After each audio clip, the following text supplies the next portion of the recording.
Hi everyone, it's Melissa. I am super excited to be announcing that we are doing a take-home version of our Cactus Creations program that we have scheduled in Drumheller on April 22nd from 4:15 to 5:15. With restrictions having to jump back to stage 1, we kind of wanted to open this program up to everyone in our area, so we have very limited amount of take-home packages for Cactus Creations. So you might be wondering, what the heck are you talking about? What is this program? Well, we are making cute little planters with little paper flowers, and so it comes with all of this stuff. So in your bag, what you're going to get is you're going to get a nice little instruction card, a nice paper copy of how to roll the flowers in case you don't watch this video. So this is going to be also the tutorial. It's going to come just in a paper bag. What you're going to get is a piece of foam, a nice terracotta planter, yellow and white paint, an assortment of little decorative rocks, and some moss. And you get three flowers. So the reason why I'm making this tutorial, because when you look at these flowers, you're going to wonder how can I make these? So I'm here to show you how to make them. Oh, I also forgot you get a piece of ribbon that goes along with it. So that's everything that's in your bag. But what you're going to need is you're going to need some glue. I recommend using hot glue, so parent supervision is required for this craft. Or you can use Mod Podge or any kind of craft glue, any just like even regular school glue. The only reason why I recommend hot glue is because it dries a lot quicker than the school glue, and it's going to take you a little bit longer to create the flowers, but that's totally okay. So the first flower that I'm going to teach you how to make is going to be this one, and it's a succulent. So the colors do vary in each bag. We can only do so many colors of the same kind, so they do vary in the bag. But essentially what I've done already is I've stacked it smallest to largest in this little clip, and I'm not going to take this one apart because I do have one here. So what you're going to do is I like to lay them flat like this, so the smallest is actually sitting on the table, and I can't move you, it's going to topple over. But what you're going to do is each kind of flower looks like this for the succulent. So what you're going to do is you're going to start to bend each of these, and you're going to squish it in, and you're going to bend it and squish it in, and you're going to do this to each flower petal so it makes it look a little bit more real. If you have like a little ball roller, you can use that, but I think it's also fun doing it this way. So you're going to do that to every single one. As you're doing it, what you're going to do is you're going to take a little dab of glue, and you're going to put it in the center. And when you're ready for your second one, you're going to kind of stagger it. So you don't want the leaves to be looking the same way. You're going to want to stagger it so the leaves are poking out, and you're going to glue it together. And then again, you're going to add another glue dot right in the center. And you're going to add your next piece, again, staggering it. So it's starting to look like a flower, right? So then when you're all done, it looks something like this. And again, remember on my planter, it looks like that. If you find that it's looking really, really flat, what you can do is you can just like squish them together when they're all glued together. And that'll make them have a little bit more of a curve to them. And it just makes them pretty. It makes them look real. So there is your first flower. It's a little bit time consuming, but it's beautiful at the end. For your next two flowers, you're going to need a pair of tweezers or bobby pin or something that you can clasp onto it. Now I'm using some backwards tweezers because this came with, these are the tweezers that I use when I make them. So essentially I'm using a big one to show you. But essentially what you're going to want to do is you're going to want to start on this end, and you're going to add your tweezer. And you're just going to start rolling it. And you're just going to keep rolling it. You're going to want to try to keep the end all the same, and you want it to be kind of tight to roll it. And you're just going to keep going. And it takes a minute or two.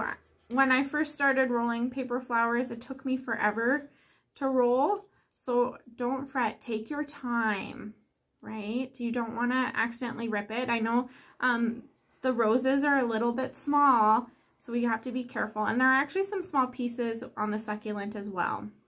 But it makes for a really beautiful craft, an activity. It's spring has sprung, well, at least it feels like it. So I know we got a little bit of snow the other day, so thankfully it melted right away. But as you can see, I'm about halfway done and it's already starting to kind of look like a rose. Now the template that I'm using right now to just show you how it works, how to do it, it's quite a bit bigger because I was doing some test cuts. And I thought that this would be a perfect one to show you how to do it with. Okay, now once you get to the end, you're going to see that there's this weird like circle piece. So that's this piece right in the middle. So once you've gotten to the end and your flower is rolled, you're going to take your tweezers or clip out. And what you're going to do is you're going to want to bend this because this is what actually holds your flower together. And then you're going to let your flower go just a little bit at a time until you start to, you like it. Maybe you like its shape. However, it's your personal preference as to how you want your flower to look. Once you play around with it a little bit, let the inside go. I want the outside to be a little bit more tight. But once you've got your flower kind of as big as you want it,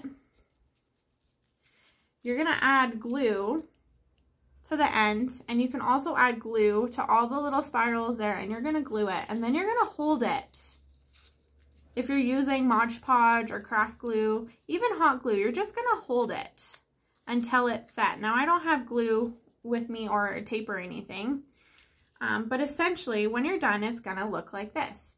So when you're done your flower and the glue is set, all you're going to do is you're going to put it on the table and you're just going to gently press it down. You can also bend back the leaves on the flower. You can do it row by row, and it just makes it a little bit more, it looks a little bit more like a rose when you take the time to end each flower. So essentially when you have your flowers ready, you could do that at any time. But the next part of this activity is you're going to paint your pot. So like I said, we provided yellow and white paint, but you can use Sharpies, you can leave it as it is. It's totally up to you. Use your creative imagination. And then, so for the example that I did, I just put a ribbon on mine because I want it to be nice and simple. Once your pot planter is dry, this little foam piece sticks in the top. And this is what you're going to use to put your flowers on. You're going to, again, so I have a bunch of rocks and the moss already on this one. So as you can see, the orange is underneath. There's some moss and some rocks on this one. You're going to want to glue that down. Okay, so hot glue, school glue, again, whatever glue you want. But again, I recommend hot glue. It just makes it hold a little bit longer and you don't have to hold it down. Once you're done putting the moss on, you're going to add your flowers however you want. You're going to glue your flowers onto your moss and your planter. And then when I originally made this, I did add the rocks on top and I glued them down. It's totally up to you however you want to do it. And like I said, mine is not glued down. This flower definitely is not glued down. So you get to play with it however you want. And I just lost my flower. But that is the activity. So like I said, we have very, very limited bags available. So if you want to get your hands on one, we are doing contactless delivery in all of our areas: Drumheller, Hannah, Three Hills, an area, Cessford, Jenner. If you're in our boundaries, we can deliver a kit to you as long as we have one. So feel free to contact me at the FRN or message our Facebook page if you'd like one of these kits. We are trying to limit, sorry, I meant to say it is like one per person. If you want to do it as a family, you definitely can do it as a family. It is kind of geared for a little bit older kids. So if you have younger kids, definitely want to be there to help them out. If you have any questions about this, please feel free to reach out and I'd love to walk you through it. But like I said, I tried to make the instructions pretty clear. I put a visual in there so you guys can see how to roll the paper flowers. That's why I did this video. And yeah, so I look forward to chatting with you guys about this. If you would like to register for the in-person event, again, depending on COVID restrictions, and we'll be following all COVID guidelines, including a screening and wearing masks outside, social distance. If you'd like to register for that in-person event in Drumheller on April 22nd, please feel free to reach out to us and we can definitely register you for then. So again, if you have any questions, let me know. I look forward to seeing you guys and hearing your feedback and seeing what you guys come up with these creations, because they're so beautiful, and you can definitely make it one of a kind of your own. So that's all I have for you today. I hope you guys have a great day and we'll chat soon.